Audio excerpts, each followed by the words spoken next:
Eu vou terminar a minha fala de hoje, depois de ter falado de terceirização e integração vertical, terminar a minha fala com o que chama hoje de primeirização ou reintegração vertical.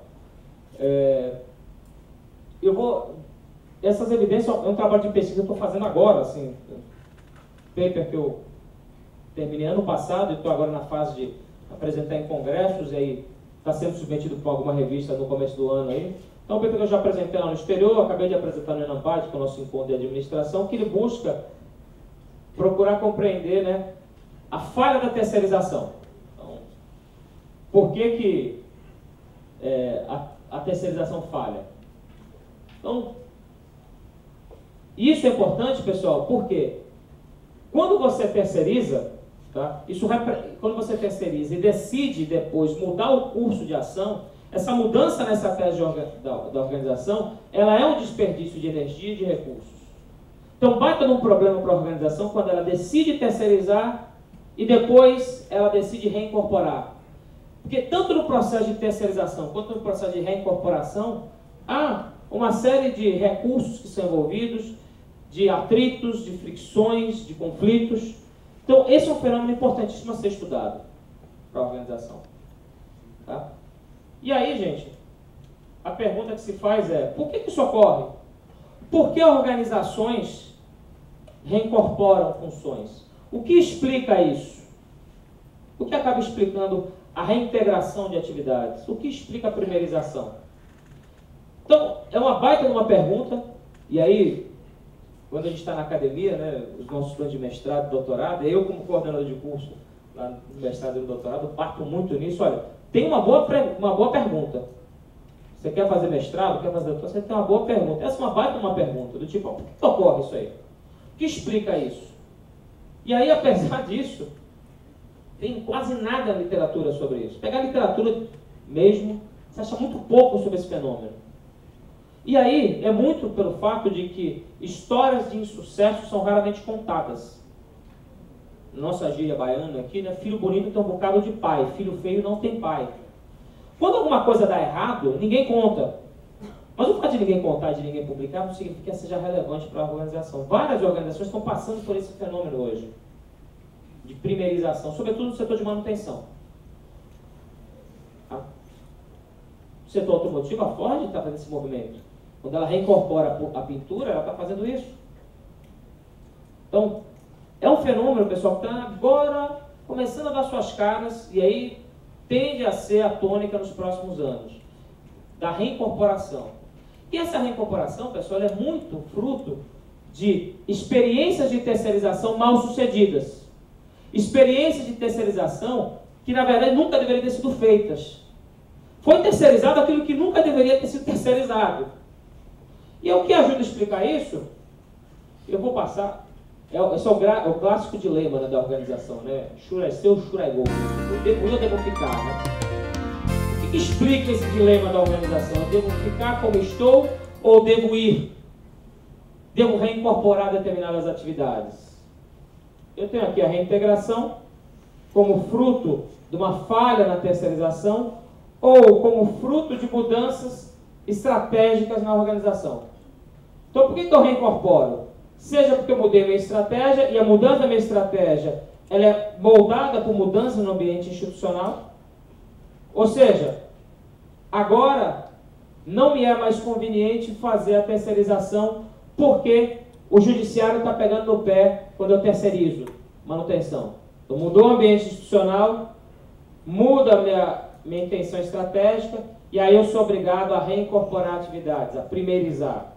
Ou, que é o caminho que eu mais desenvolvi aqui, eu reintegrar como fruto de uma falha na terceirização. Então, essa falha na terceirização pode ter sido pela inabilidade da organização em especificar e monitorar contratos, ou seja, a organização não sabe redigir contrato, não sabe contratar. Se não sabe o que pedir, nunca vai saber o que vai ter. Então, terceirização falha porque eu não soube contratar. Porque eu não soube, muitas vezes, criar também, tá, a proporção 2 aqui. Eu tenho aqui uma ausência de habilidades para construir relacionamento baseado em confiança. Note que isso aqui não é mutuamente excludente. Você pode ter essas duas coisas ao mesmo tempo. Eu posso ter uma inabilidade em saber o que eu peço, mas posso também ter uma inabilidade em construir relacionamentos de colaboração. Ora, se eu só chamo, quando me interessa, o meu terceirizado é meu parceiro. Quando não me interessa, é meu fornecedor. Ora, como é que eu espero o comprometimento de um cara que eu trato mal? Tem um ditado assim no mundo real, né, que o pessoal da Ford, aprendi isso com um aluno da Ford, que foi ótimo isso em sala de aula. Eu dando uma aula disso, eu espizinhando eles, que a Ford é pródiga em fazer isso, né, de apertar pescoço de fornecedor, né. E o aluno que é muito consciente, ele chega e me fala assim, professor, toda vez que aperta o pescoço, toma um chute no saco. Mas não tem dúvida, ação e reação. Você vai apertar o pescoço do fornecedor, não cria um ambiente de colaboração, a resposta vai ser uma falha do fornecedor. E essa falha do fornecedor vai fazer com que a terceirização, que poderia até ser bem sucedida, ela vá barranco abaixo.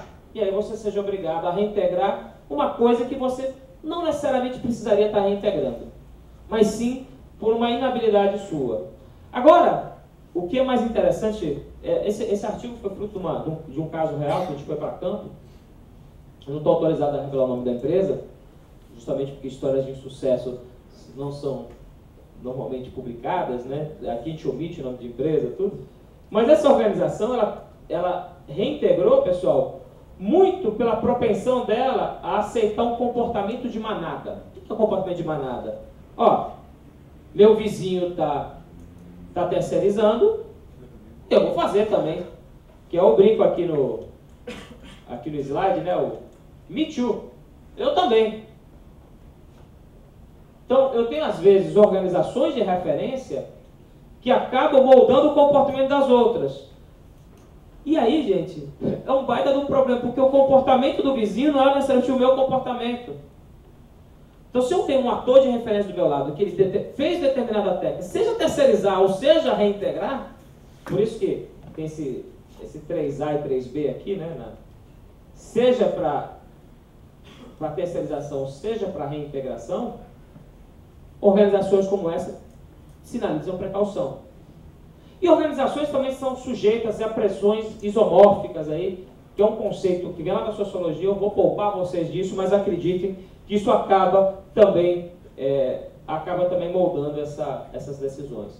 Pessoal, então aqui a gente acabou vendo que temos terceirização e integração vertical como face da mesma moeda, e há fatores que explicam uma e outra. Vimos que hoje em dia também há um movimento de primeirização, tá? Isso é uma coisa, a pesquisa em curso agora, tem muito pouca coisa escrita, isso, não no Brasil, no mundo, pouca coisa escrita, tanto que a gente está conseguindo emplacar isso lá no exterior, em congressos lá fora, o pessoal está querendo ouvir isso. Então, pode ser que esse seja o movimento dos próximos 10 anos, aqui a gente começar a ouvir. Cada vez mais organizações reincorporando atividades. O que no Brasil, pessoal, é muito factível, sobretudo por conta de problemas de confiança no ambiente institucional que a gente tem.